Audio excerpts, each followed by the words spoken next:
Now you're welcome along. This is knee-jerk reaction season in GAA as the football revolution was unfurled before us over the weekend. We've a lot to discuss. As ever, for your emails, be it on GAA or any other matters, then indosportpodcast at independent.ie is where you can get in touch. Lots of you do, which is great. We are joined by Colm Keys of the Irish Independent. Colm, hello. Hi, Joe. How are you? We have very well Donnchadh Boyle, also of the Irish Independent. Hello. Hi, Joe. And Conan Doherty of this parish, amongst others. Hello. Hello, Joe. So, conveniently for us, Donnchadh, you were at Division 1 game, Dublin Mayo, Dublin by 2 points at Croke Park in front of 24,000. Colm Keys had been due to go to Kerry Donegal, which was obviously postponed, and instead went to a Division 4 game. And so you watched Limerick away to Longford in front of 300. And Conan looked on as Tyrone beat Derry 213 to 1-9. 7-point win for Tyrone. So we have a nice smattering, I think, of how the rules played out, different levels, different parts of the country. The synopsis of the weekend. Win for Dublin in Division 1. Win for Dublin over Mayo by 2 on Saturday. Also Saturday, as mentioned, Tyrone beat Derry by 7. And then Galway beat Armagh. That game was an RTE. A lot of people would have seen it. No Kerry Donegal, as we said. The mystery around Jim McGuinness and the rules only deepens. He's going to wait until Championship until they play a game. Division 2, Roscommon beat down well in a game which people think kind of showcased the full array of new rules. We had a bit of everything. Roscommon 321 down 120. That's 30 points, beats 23 in old money. Louth won away at Westmeath. Cork beat Meath. Meath missed 20 scoring chances in that game. And Monaghan now in Division 2, they beat Cavan. Across Division 3 and 4, won't go through all the results. Jim Gavin, much photographed, watched Offaly beat Sligo and Tullamore. And Kildare under new management in Division 3, trying to rebuild. They beat Fermanagh well in Newbridge. And more besides, obviously. So, we'll get into some specifics from your games, but let's not go there just yet. In general terms, the games you attended and what you've seen on TV across the weekend, I think a kind of consensus, Donnchadh, this, maybe in a good way, has been a fairly undramatic unveiling. The sport is still very, very recognisable. It wasn't a disaster, no carnage. It's not on the back foot straight away. We're not here on a Monday going, it's a disaster. There were good games and bad games. Yeah, and I think all of the rules got a proper road testing as well. That just hasn't been the body of work yet for us to see how these things might play out. And there are a couple of potential wrinkles, and I'm sure we'll get into them, like the 12v11. I think, was it Kieran Murtagh who got that goal for Roscommon, which was a brilliant kick, but there's something unedifying about hitting an empty goal, I think, as well. I think he should have got 6 points for that. Double. It was outside. No, it was a outside brilliant the 40 piece of metre skill. Arc. But I think that had tightened goalkeepers if it was 6 points for a goal scored from outside the arc. Unedifying's an interesting word. it just feels it feels a small bit empty, I think, when you kick into an empty net. As brilliant a kick as that was, and I can't stress that enough, he had so much to do from that position to hit the net, and he did. And from the minute he left his boot, there was no doubt where it was going. But it's just one of those sites. I think it was it Armagh and Derry last year, and when the ball has been walked into the net, you're just like, oh. Interesting. Everyone rubber stamped that feeling? No, I couldn't rubber stamp that, Joe and Donnchadh. I thought that was a great piece of play. Obviously, agreed, magnificent kick. And it just shows that if you're going to push your goalkeeper up, and if there's that risk there, that is the consequence of it. And I'd like to see more of it. And I think that might address and it might sharpen the goalkeeping crux right now, because dispossession, you have 3 up. So when you have 3 up, there's targets up there. Kieran Murtagh obviously was one of those targets, and a brilliant kick from outside the 40 metre arc. So you have bodies up the field. You don't have to carry up. You can kick it up to them, and they're there. So you're not waiting. You're not looking around. The player that's breaking isn't looking around and seeing 100 metres of space. He has bodies up there now. I think that makes a difference, and I think it was good for the game and good for the rules that a goal like that, it's almost like it's a guardrail. A rap on the knuckles. I think it's good. To see it, I think there could be more of it. Players, I think, as players become even more ambitious in terms of the defence to try and turn over the 12, we will see more of that. We'll come back to that in a second, obviously. I think it maybe is the talking point, goalkeepers at large. Do you want to round off your point, Donnchadh? No, that was generally, okay. yeah. And the other thing that struck me, like I've mentioned the last podcast here, saw a lot of the regional meet games where most of the rules were tested. Covered Galway and Kildare in the challenge game, and was exposed to it again on Saturday night, Mayo Dublin, and I'm easing into them a little bit more. Okay. The feeling that this is a lot of this is unfamiliar is going with every time you watch the game. Okay. Do they get a Colm Keys thumbs up for round one? Yeah, for sure. I thought generally. Now I was at a Division 4 game, as I said. I was said go down and see down to Longford. I was going to Wicklow. It was pulled to see what it was like. Game didn't change that much, and I think that's probably what the architects of this had in mind. It's what when I sat down to Galway Armagh 5 minutes in, I was like, oh, I wanted more change. I wanted it to be completely different. I think everybody expected it to be completely different, but it was never designed to be that. It was designed to be a little bit quicker, to reward more ambitious play. I don't think the ambitious play is there yet and won't be for some time, because I think players are programmed. They're literally coming up from the dark into the light in many respects. A player's vision, by and large, it's a 20-metre radius around. They don't really look beyond that. And I think you see a lot of that conservative, that culture of reset and recycle that has been ingrained in the game for so long, that lack of ambition. It was going to take a long time for that to reset. I had the same thought exactly, and Conan, I'll get your general thoughts in a moment, in the Roscommon Down match, which was, as I said, a full kind of demonstration of most of the rules. There was a moment where Down players carrying the ball forward, and Pat Haven is in one-on-one, and he's got his arm in the air. He's begging, kick it into me, kick it into me, kick. You can see, even the commentator makes reference, Haven's one-on-one in there. And that pre-programming, possession is king. The player fists it off to another player who then attempts a two-pointer, and it's deflected just enough to drop in on Pat Haven. And he says, finally, by accident or design, I get it. And he fists it into the net. And I thought, well, that might just open the eyes up a little bit to these possibilities. And that initial ball that you talk about is probably a 60-40 ball in Down in Pat Haven's favour, because the kicker has the option of, placing it where he thinks it's best. But he didn't want to do it. No, because there's a reluctance. It has to be 80-20. It has to be up there for the kick to happen, for the pass to happen. And that's ingrained over a long time. Yeah. And I saw it initially in some of the challenges and some of the games I saw. The solo and goal was not being attempted. It was very much over the weekend. Okay. General feeling after round one?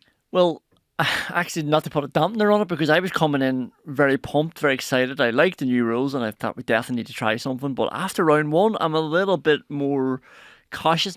Maybe a bit more disappointed, because the stuff that you're saying, that it's not going to change much, it's going to take a reset. But I'm thinking, are managers going to want to reset it? Because the biggest ill of the game for me wasn't even defensive football, it was how easy it was to keep the ball. And I was looking at these games, granted I had to watch Derry Tyrone, which would have been bad anyway if the old rules were still in play, but it's even easier to keep the ball now because there's less defenders and you have an extra man. And I did hear in the build up to the league, because obviously you're involved in club and you're trying to find out what's happening, what's the right way to go about it. And just like Colm saying, like this is designed to reward attacking play and adventurous play. But then I had heard that a lot of county teams are actually going slow because they know we will definitely break them down now. We can relax. We'll get up there. There's more space. We're going to have an extra man and we'll get through. Okay, well then you bring us to the key complaint, or the most vociferous complaint, which came courtesy of Paddy Talley. Maybe not a coincidence, he was obviously watching the game that you watched as well, Derry Tyrone. Like, if you're taking a smattering of the weekend at large, then for Mayo, Colm Reap, for Offaly, Paddy Donnchadh, for Meath, Billy Hogan, for Monaghan, Roy Began, for Cavan, Gary O'Rourke, and for Fermanagh, Ross Bogue, they all scored from play. Goalkeepers scoring from play, and obviously Niall Morgan didn't score from play but was very involved, no surprises. And it was striking. I guess we have two kind of stay-at-homers in Blaine Hughes and Conor Gleeson of Galway, the Armagh-Galway game, whereas both were very involved in attacking play. They were coming out of their goal and trying to get involved. And then when Armagh were chasing the game, Ethan Rafferty is put on for Hughes to be even more involved. So here's what Paddy Talley said. the 12th man up, as in goalkeeper coming into the opposition half, is killing the game. Simple as that. You want one-on-one battles. When he's saying you, he's talking about the FRC. You wanted one-on-one battles, but there were periods in that game today when the ball was just going back and forth across the field for 2-3 minutes at a time. The goalkeeper contributing, coming up the field, it's really something we have to look at.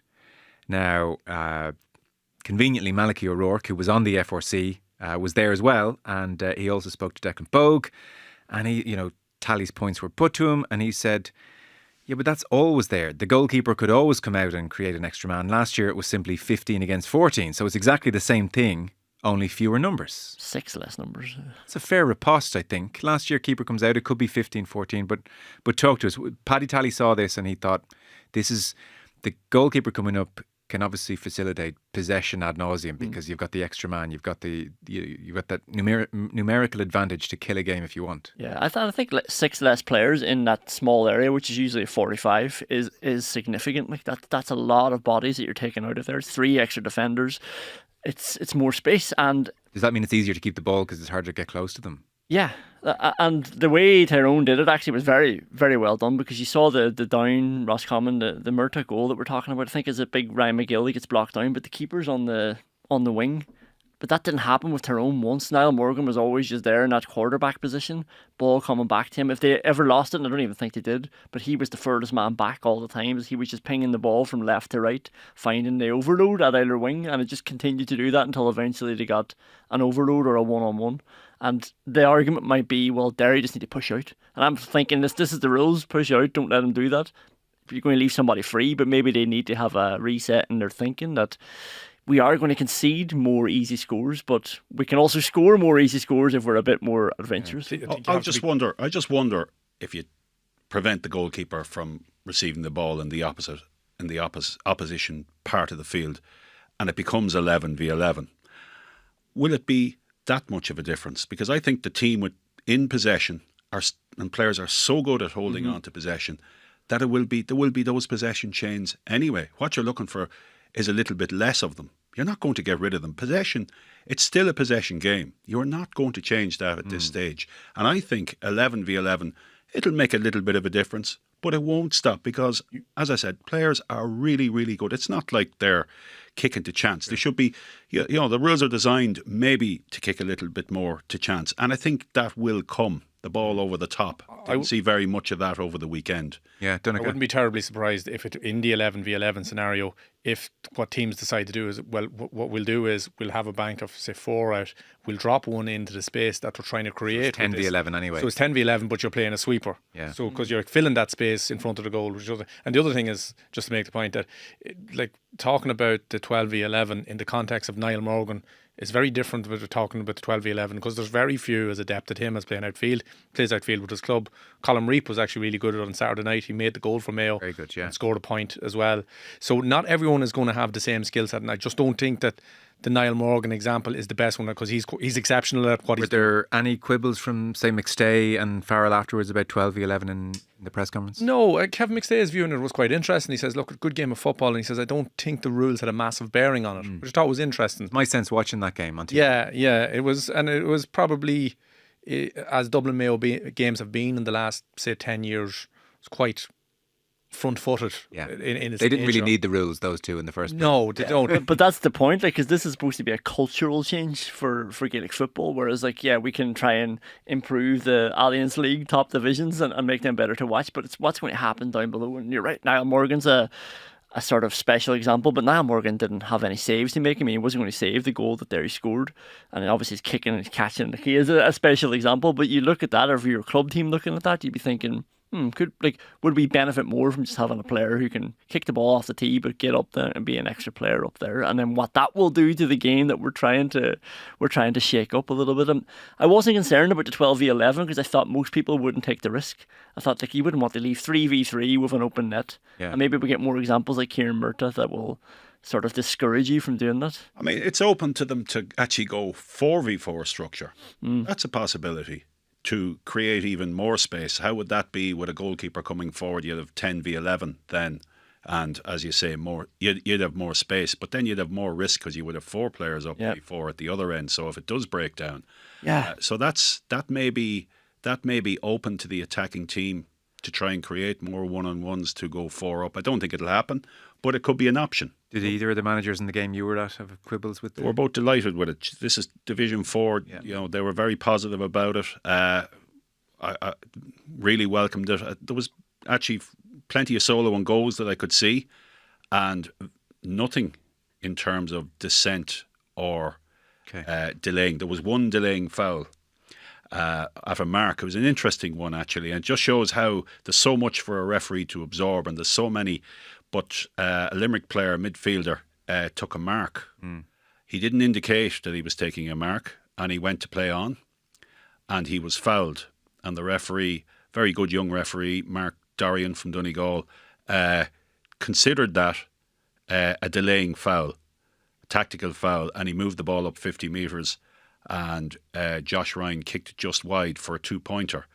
Now, the referee, I spoke to him afterwards, he acknowledged, he says, I shouldn't have actually brought that ball forward because he didn't register the mark. It wasn't an impediment. So there was lots of those type of glitches that have to be ironed out, scenarios, and I've heard lots of them from around the grounds, just small details. Say, well, that's not actually right.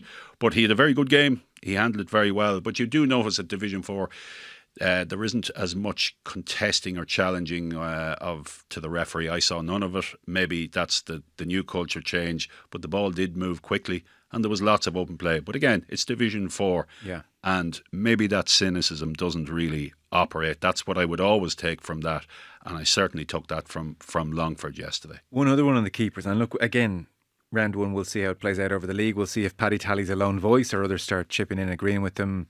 The curtailment in their own half is a good thing. The Roscommon, it was a Diarmaid Murta point. Roscommon decided to really press down in Down's own half, and obviously they don't have the option of going back to the goalkeeper. Win possession, popped over the bar, and it brings an energy to the occasion when a moment like that happens. Eamon Fitzmaurice announced in the Sunday game that the scores are up. Obviously in Roscommon Down, they were dramatically up. Donnchadh, you have spent your Monday morning comparing round 1 of the league this year with round 1 of the league last year. How conclusive is it? It is very conclusive and then not at all at the same time. So it depends on what division you go to. So I've done it by division by division. I suppose maybe we'll start with the numbers year on year. So last year, round 1 of the league, average 28.8 points. 2025, and obviously games postponed, so you just did the average of that division with the games that are postponed, up to 37.1. So from 28 to 37? 28.8, so 29 almost to 37.1. Big jump. Yeah, considerable jump. Noticeably, or maybe not at all, but Division 1 is almost exactly the same. 30.75 last year to 31 this year. Sorry, I thought you said that was Division 1. No, that's year on year, sorry. That's the total year on year across the 4 divisions, the first figures I gave you. So 28.8, round 1 across the 4 divisions. So you take all 4 divisions. Well, I've done it Yeah. every way for you, Joe. Okay. But if I'm just low on detail here, Yeah, overall 28.8 plays 37.1 for round 1 of the National League. 2024. okay. So 2025. Fitzmaurice is within his rights to say that then. Yes. It was 2 pointers. I put together Division 1 first round last year, and obviously there was 13 games played this year, 16 last year. But overall, for all the divisions between round 1 this year and round 1 last year, and I remember being in Mayo, Galway last year for the opening round of the league, and it was equally bad weather. So it is like for like. That weekend wasn't great, and I have a 6-point difference in terms of the scores are up, and that's, to use your phrase, and I have it written here, that's using old money. That's reducing the 2-pointers to 1-pointers. Oh, interesting. Yeah. Okay. So it's up 6 points. If you consider that those 2-pointers are 1-pointers, I have a 6-point difference round 1 to round 1. Actually, Division 1 is down, slightly down. Using old money last year, I have the average 29.25 per game last year, points scored per game. Last year, it's 29 from the 3 games this year when you average them out. So slightly down in Division 1, way up in Division 2. Way up. There were 28 2-pointers in Division 2. Okay. The rest were between 6 and 8.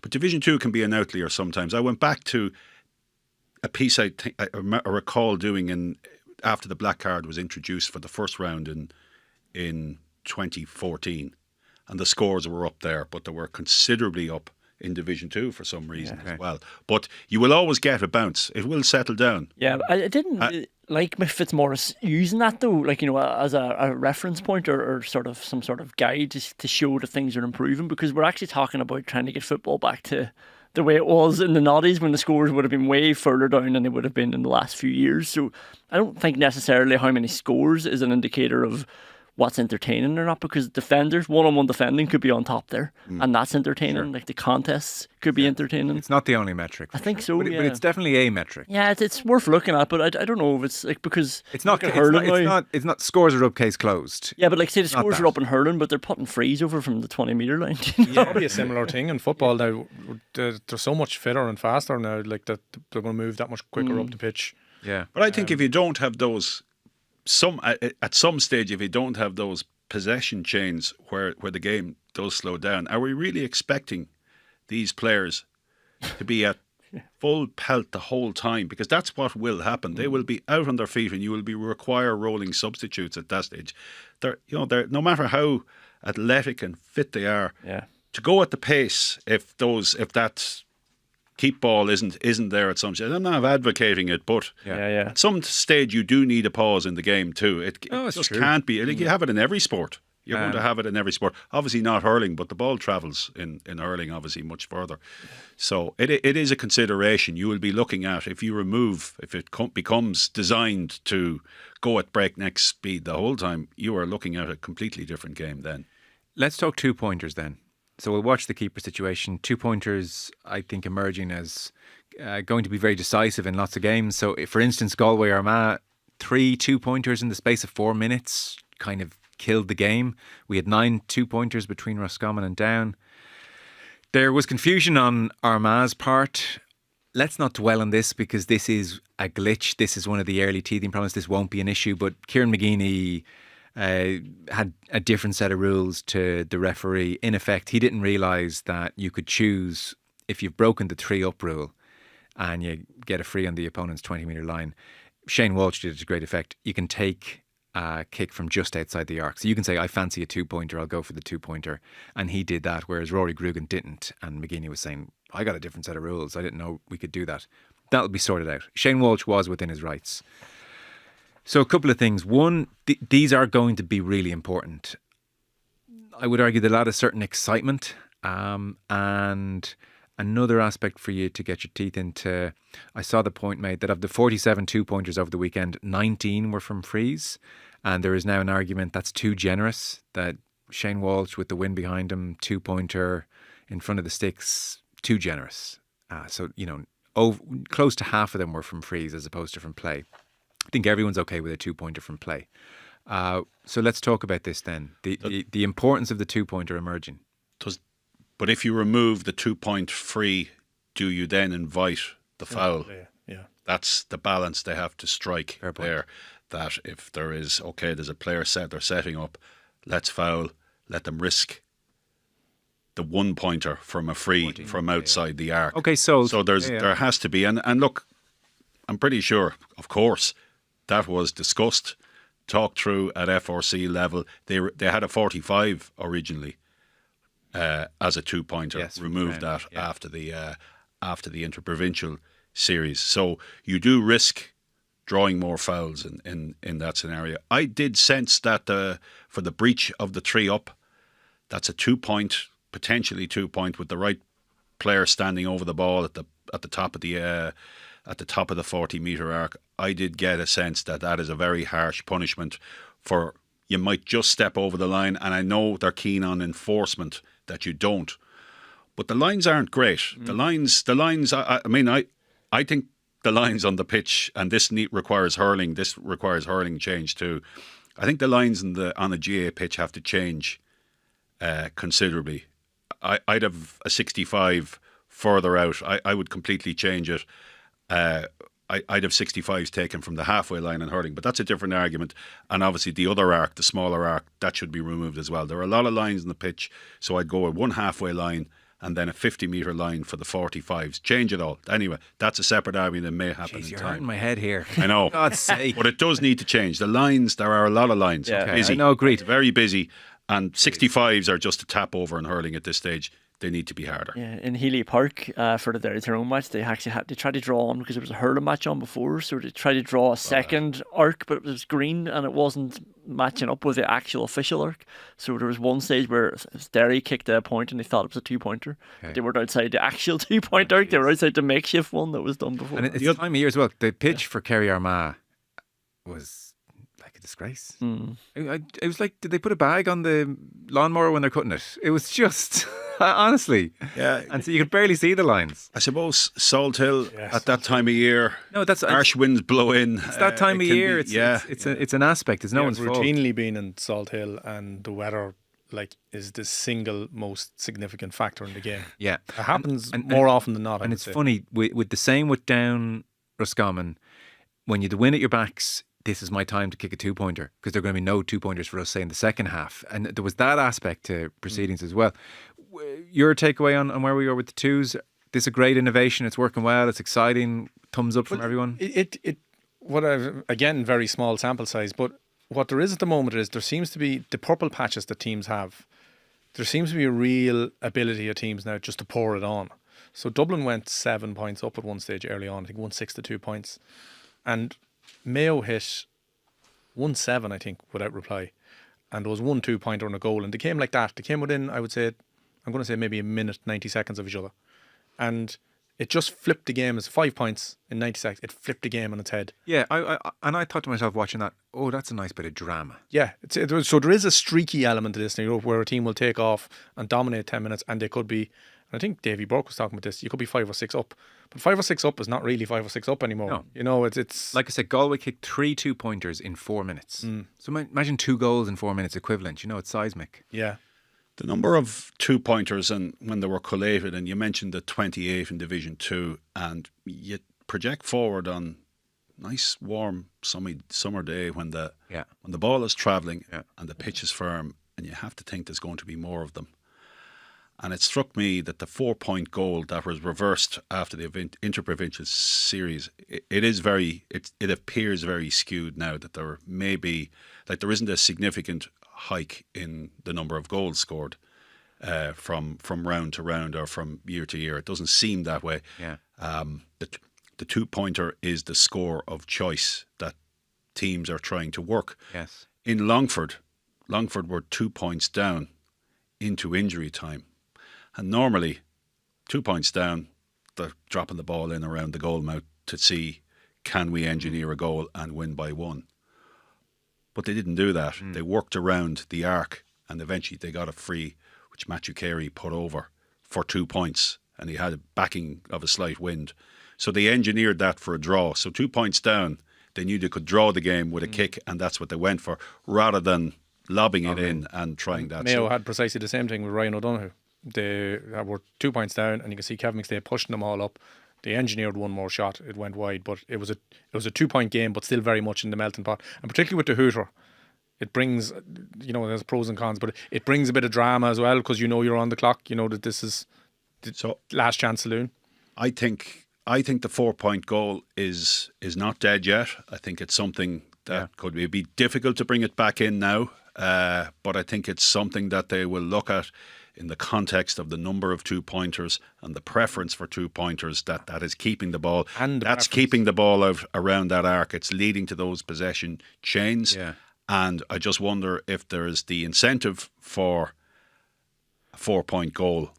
Will they try balls over the top? Because it's an interesting point. Do you, Conan, Donnchadh, do you agree the 2-pointer is going to become the choice of score in GA? I don't want to be down on that, but this was the one rule that I wasn't too keen on before, because I thought it devalued the goal if it wasn't a 4-point goal, and I thought it took away from that drama of somebody just putting it on the line. I'm having one from downtown here from 45 metres out, and it was only worth the same as a 20 metre. Look, if the deficit is 3 points, you'll still get that. And I love that. Donnagh's right. I love the element of 2 scores and you're back in with 2 big scores, 4 points, eaten into even an 8-point lead. It's like, we're back in the game here. Let's go after the next kick out. So you can't get away from that.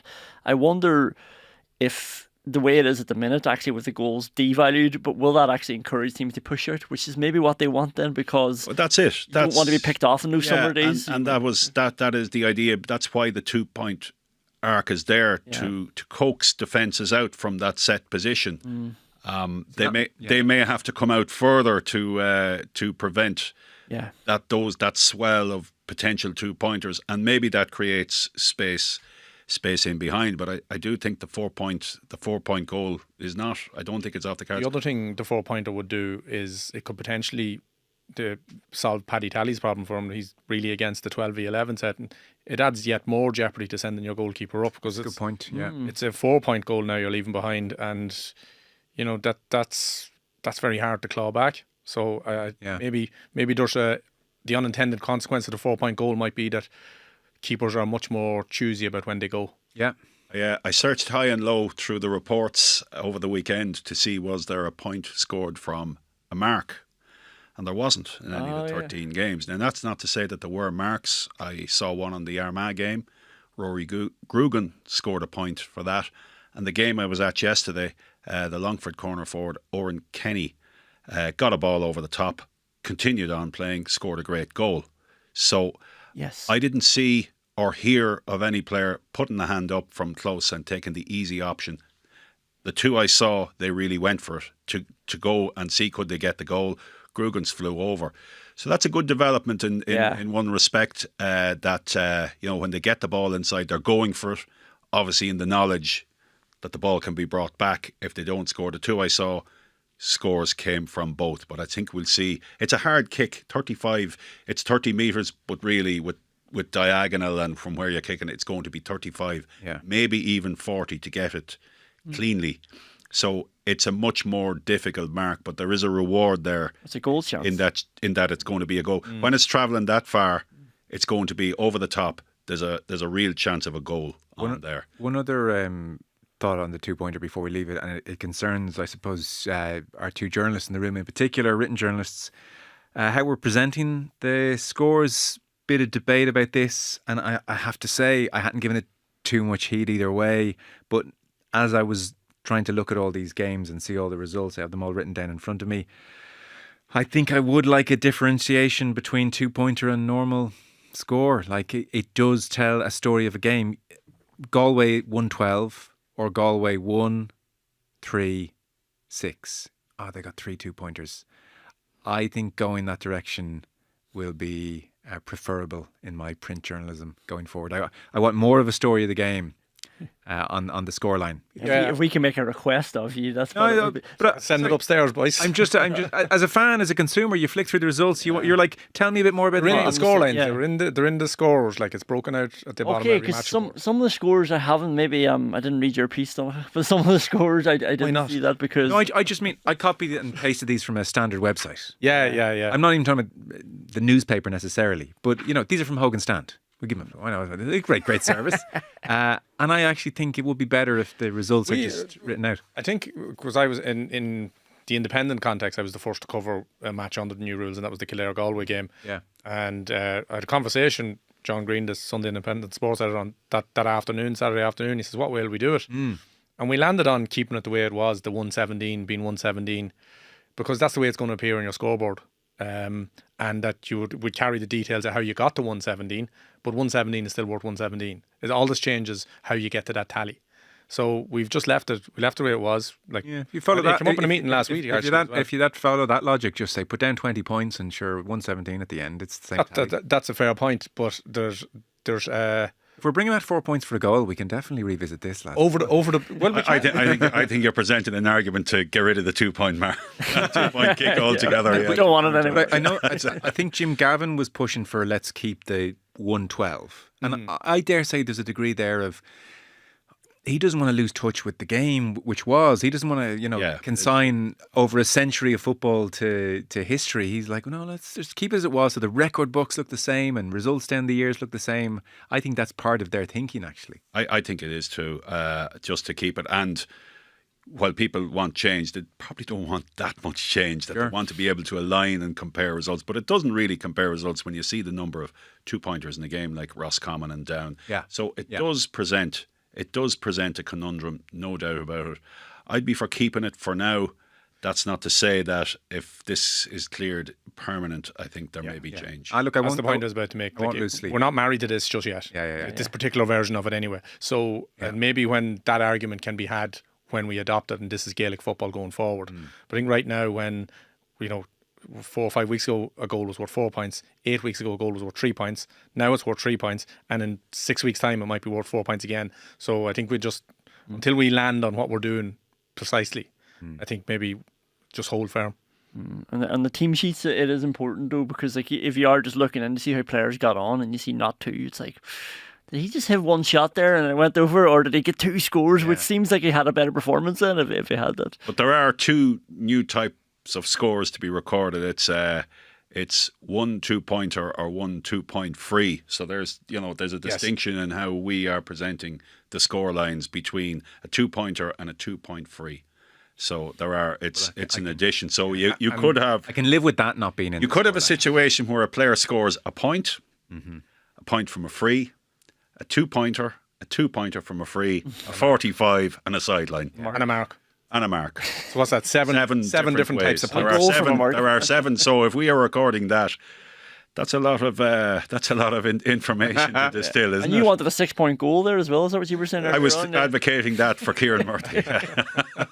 The solo and go, everybody just gave a quick thumb. That's the best one. Is that the best? Solo and go is great, and I think initially players were probably not programmed to do that. Their first instinct is to look behind. That has been happening. But I saw a lot of it yesterday. I saw a lot of it in the games.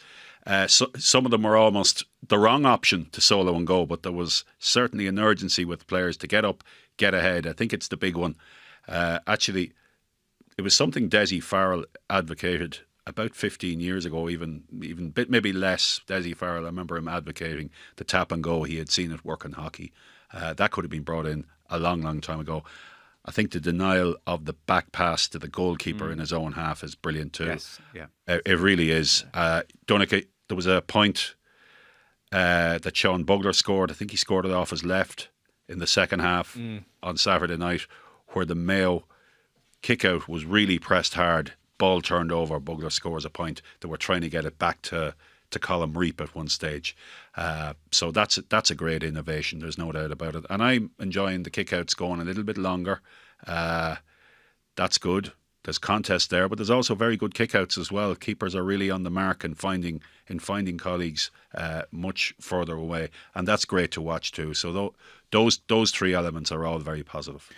We had wondered about not giving the ball back. Would that feature in a big way? There were a couple in the game you watched, Derry Tyrone. 3 in the Derry Tyrone game, actually. About a third one, the referee was being booed, and the third one was harsh. It was a player on the ground, Diarmuid Baker. He was actually up in the opposition, under the opposition goals, and he was on the ground, and there's players on top of him, and they kept pushing him down, but because he didn't give the ball back, the ref just went 50 yards up the pitch. 50, so much. Yeah, and it was only brought to the halfway line or whatever for Derry. It didn't punish them too severely, but there was one on the sideline where somebody just knocked the ball away from a Tyrone player, and the ref brought it right in under the post. Well, that's okay. Oh, that's good. Like, they won't do that again, so no harm in that. But by the third one, people were getting a bit annoyed because they don't know exactly what's happening in the stands either. So maybe there'll be better communication, because some of the refs at the minute are just very enthusiastic about sprinting 50 yards up the pitch, rather than giving the signal for what's happened. Yeah.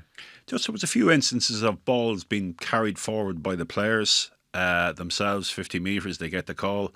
They don't go the 40 metres, don't go 50 metres, they stop around 40 and kick it on at that stage. So I just wonder, will they try and harmonise all of that the referee must bring it up and he determines where it's taken from? That didn't seem to be happening in the few games I watched over the weekend. Right. Ball brought forward, and then first opportunity of getting it away, it might be 10 or 15 metres short, and it's been let on at that stage. Okay.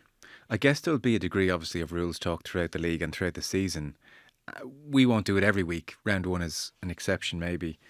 In terms of like the football, we should still talk about the league in some respects. Dublin are with Cluxton, they are without Mannion and McCaffrey, and this came from Desi Farrell himself. Yeah, so I think it was maybe the third or fourth question Desi was asked, and came straight out of it. Stephen Cluxton has been involved since the start. He's getting his knee cleaned out. It does lack the drama of Cluxton just running out I feel. Like Loud Lash. Yeah. I think that's disappointed with that. There was a bit more. I suppose the big thing about it was there was clarity to it, because we've talked about it in here, even about the makeup of the Dublin panel for 2025, and you heard a lot of whisperings and murmurs, but there was nothing official. And obviously confirmed then that Paul Mannion and Jack McCaffrey were not involved. The door was open for them. Paddy Small he said he hoped to have John Small. John Small was the one sort of that wasn't formally and totally resolved on the night. He'd probably play, but just from his tone, I would say that it's not over the line.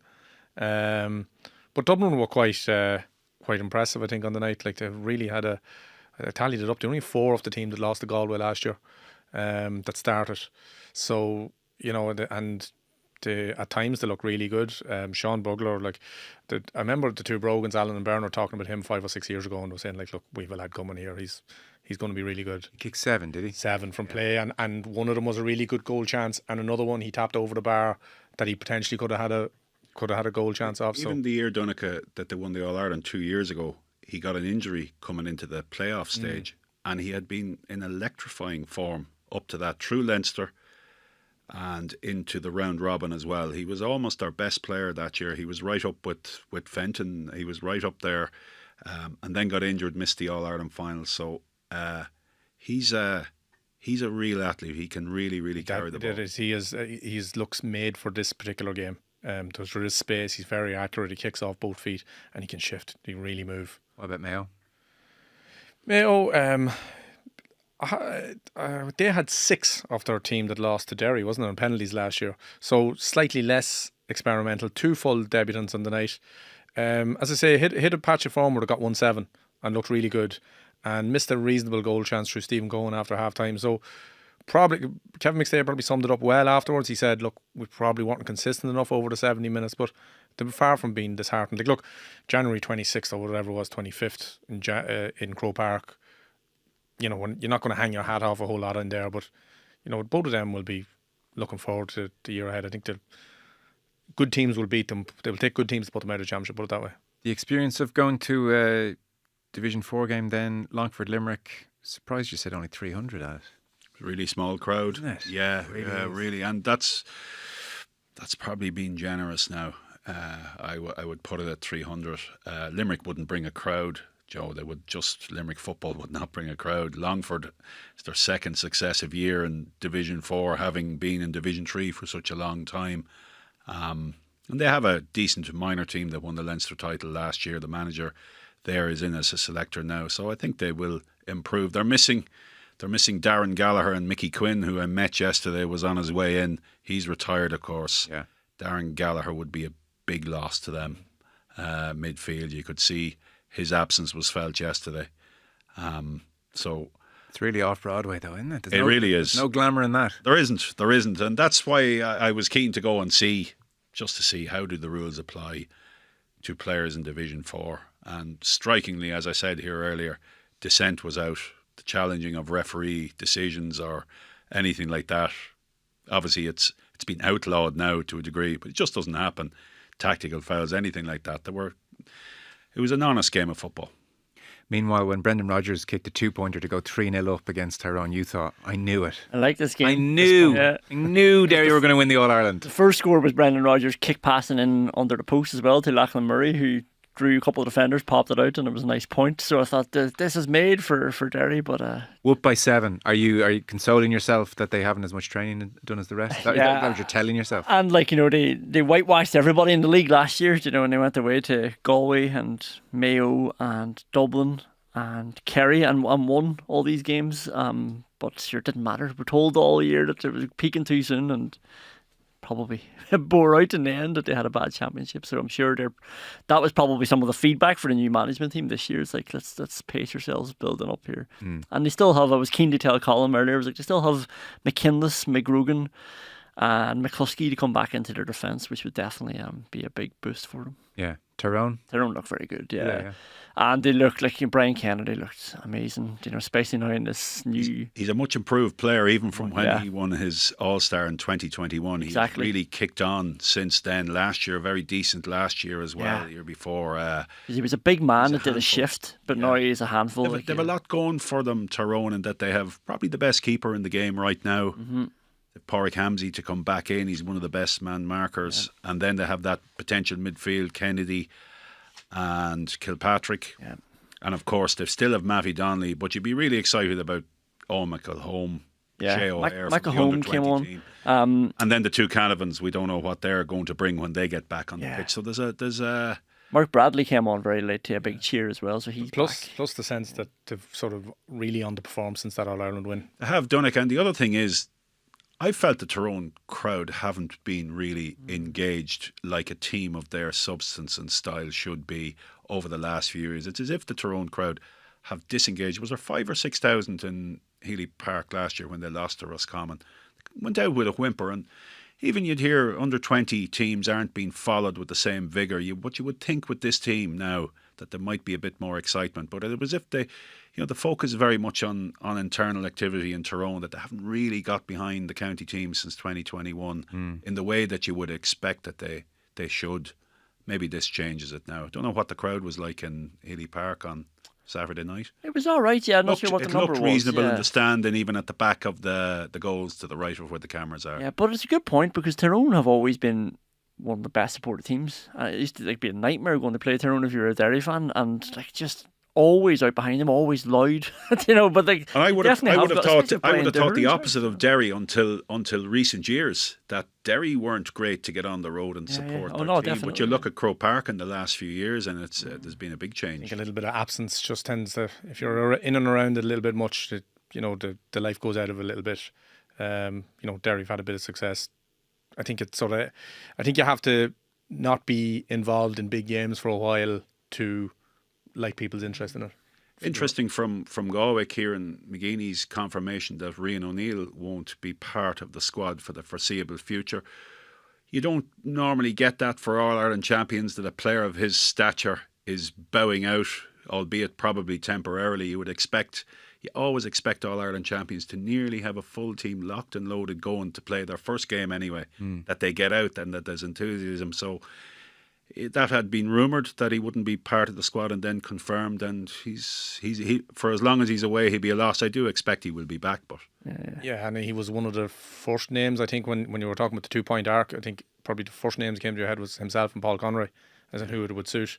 And O'Neill was atop of that. I think they're under pressure now, Armagh, going into against Tyrone. Tyrone obviously are backed up by that win last weekend. So, and the Canavans, it's projected they'll be out, but they might just be back if they go through the protocols, and they could be available next weekend. So that's a pressure game. Armagh generally do well at home.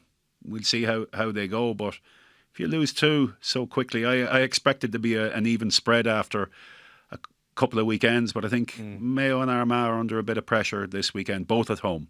Okay. What game are you boys going to the weekend? Potentially Dublin Donegal on Saturday night. Okay. Potentially, not confirmed yet, but Where's that on? Ballybuffet, isn't it? Ballybuffet on Saturday night, and then Kerry and Derry are at 12:30 on Sunday, and then Mayo Galway is timed for the afternoon, but there may be a bit of an issue with McHale Park post the storm that could bring the game on earlier. An issue with the lights, I believe, so that's to be determined later on. What one are you going to? Might go to Galway Mayo. Okay, so possibly Kerry Derry, maybe Galway Mayo. Fellas, thank you very much. Conan, thank you. Thank Donnchadh, you. thank you. Colm Keys. Thanks, Joe. Thanks, Joe. Thanks, lads.